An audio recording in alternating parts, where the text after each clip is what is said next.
Estamos aqui novamente com a minha querida Anete Guimarães para prosseguir com a palestra, com a entrevista que a gente fez na outra semana. Lembra-se?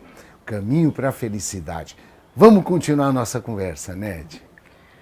Pois é, nós como falamos anteriormente, Richard Davidson, que é uma das 100 pessoas mais influentes hoje na atualidade, que é o pai da cultura da Mindful, ele criou uma instituição, um Instituto de Pesquisa da Mente Saudável.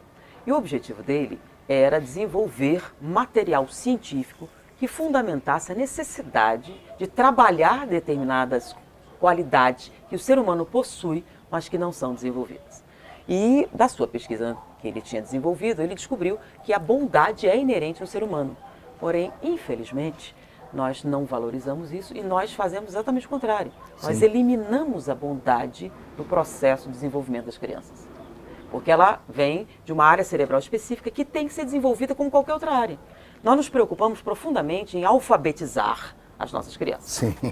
Porém, é necessário também alfabetizá-las emocionalmente. As emoções. Então, existem áreas do cérebro que precisam ser despertadas. Na pesquisa que ele realizou, uma coisa que ele percebeu é o seguinte.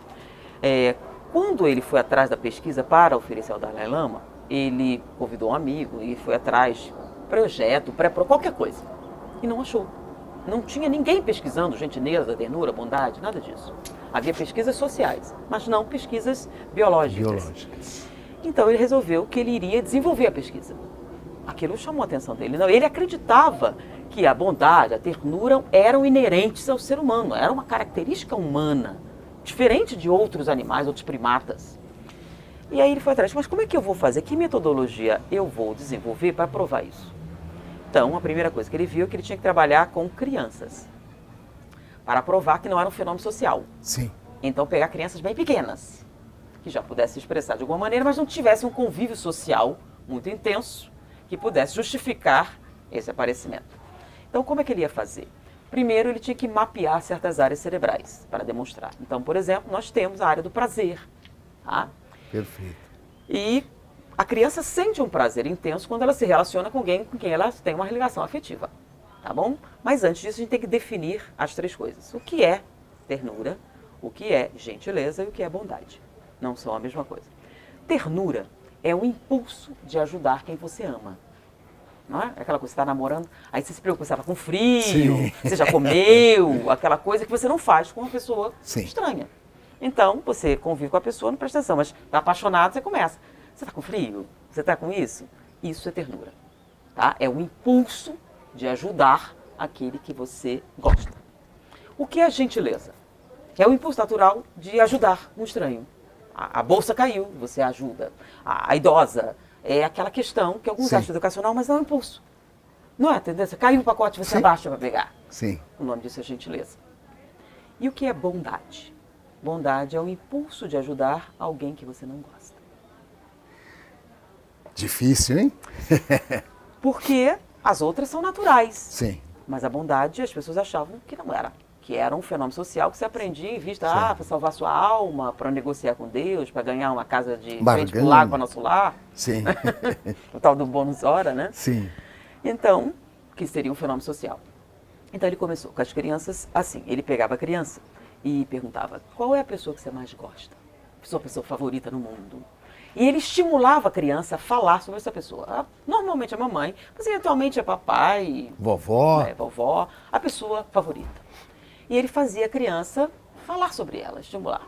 Depois de um tempo fazendo esse exercício, toda vez que ele voltava, como é que foi, fulano? E conversava com os pais para criar situações de isolamento para favorecer isso. E aí ele escaneava o cérebro. Há uma mudança quando você verbaliza o seu afeto por uma determinada pessoa? Sim, você tem uma área que fica ativa. Então ele estimula bastante a criança. E a criança é muito fácil, ela expressa isso com muita naturalidade. Sim. Então é fácil de você pegar. Então ele estimulava a criança a fazer isso várias vezes e escaneava. Depois dela estimular a criança a fazer expressar esse sentimento, lembra, conta pra mim como é que foi enquanto escaneava. Então ele pegou a área do prazer que era atingida e tudo mais. E isso é o prazer de estar com alguém que você aprecia. Isso todo mundo sente. Depois que ele conseguia um nível de intensidade a nível de ativar a região, ele pegava a criança e disse, pois é, você sabe que mamãe está muito mal? mamãe está com dor, muita dor. Ou está sofrendo, ele criava uma circunstância. E a pessoa expressava isso. O que é que nós podemos fazer por mamãe? Por titia? E é nesse momento que ele notava uma diferença fundamental entre a resposta da criança e do adulto. Olha só, quando o adulto vê uma deformidade, Sim. o primeiro impulso dele é afastar-se. Vai que pega. Então, quando você vê uma coisa, o impulso é... Sim. A criança é exatamente É o o contrário. contrário. Quando ela vê, o impulso é de se aproximar. Ou está doendo, Sim. está sofrendo, a criança tem esse impulso. Então, quando ele fazia essa colocação, primeiro ela tinha impacto. Eu vou beijá-la.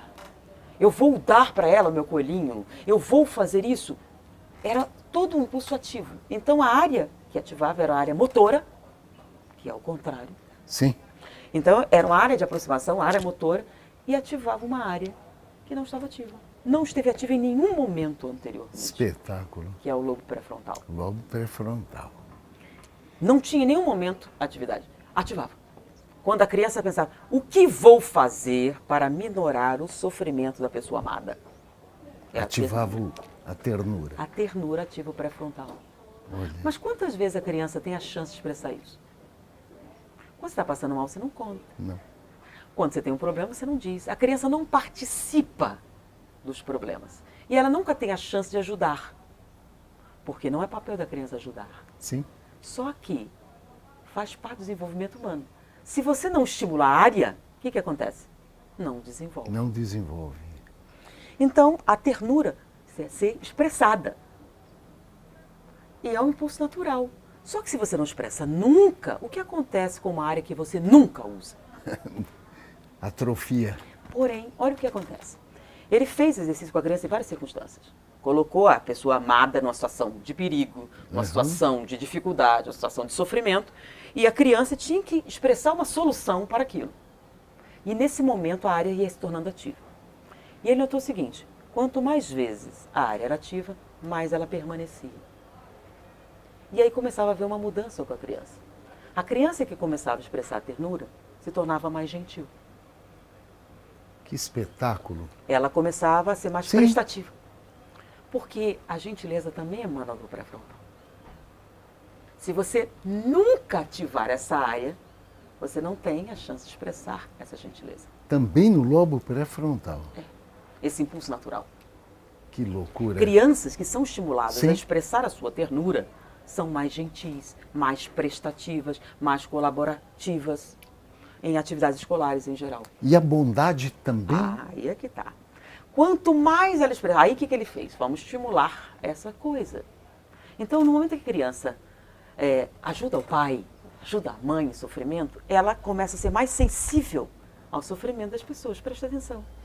E aí o que acontece? Ela ajuda. Que espetáculo. Né? Só que ele notou o seguinte, quanto mais a criança expressa a gentileza, mais ativa o pré-frontal. Quanto mais oportunidades de exercitar a colaboração, de exercitar a expressão disso, mais ativa o pré-frontal.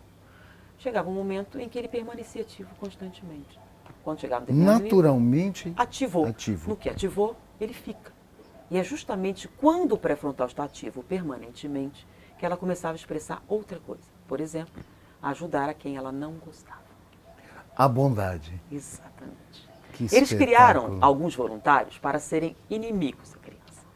A pessoa que incomodava, a pessoa que era desagradável, a pessoa que era chata. Então, desde o início, havia uma pessoa encarregada de criar uma antipatia. E era justamente no momento em que o pré-frontal ficava permanentemente ativo que eles colocavam essa pessoa em dificuldade. E o impulso da criança era ajudar. Quando a área não estava ativa, normalmente a criança tinha um certo prazer quando a pessoa sofria. Sério?